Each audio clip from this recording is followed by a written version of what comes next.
ছোটবেলায় আমাদের বইয়ের পাতায় অনেক গল্প লেখা থাকতো। সেই গল্পের মাহাত্ম্য কখনো আমরা বুঝতাম না। প্রতিটা গল্পই ছিল আমাদের শিক্ষণীয় ও উপদেশমূলক। তার ভিতরে আজকে যে গল্পটা বলবো সেই গল্পটা ছিল অন্যতম। সেই গল্পগুলো শুধু আমরা পড়ে যেতাম, তার অর্থ কখনো আমরা বুঝতাম না বা বোঝার চেষ্টাও করতাম না। তখন আমরা বুঝবোই বা কীভাবে, তখন যে আমরা ছোট ছিলাম। তো চলুন আজকে সেই শিক্ষণীয় গল্পটা বলি। গ্রামের এক কাঠুরি রোজ জঙ্গলে যেত কাঠ কাটতে। কাঠ কাটার শেষে গ্রামবাসীকে আতঙ্কিত করার জন্য লোকটি রোজ বলতো, কেউ বাঁচাও আমাকে, আমাকে বাঘ খেয়ে নিল। এই কথা শোনার পর গ্রামবাসী সবাই দৌড়ে যেত। কিন্তু আশ্চর্যের বিষয় হলো, গ্রামবাসী গিয়ে কিছুই দেখতে পেত না। লোকটি রোজ হাসাহাসি করত গ্রামবাসীদের এই পরিস্থিতি দেখে।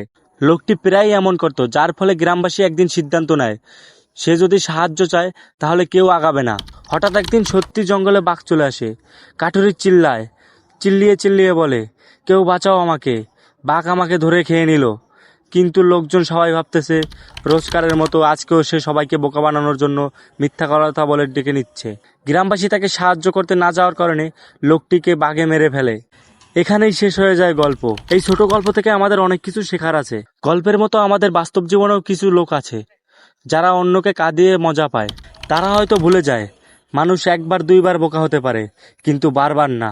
তুমি আজকে কারো দুঃখ কষ্ট দেখে হাসাহাসি করছো, এমন সময় আসতে পারে তোমারই তাকে প্রয়োজন, কিংবা তোমারও সেই দুঃখ কষ্ট আসতে পারে। তাই দৈনন্দিন জীবনে কাউকে ছোট না করে সবার একসাথে চলাফেরা করা উচিত।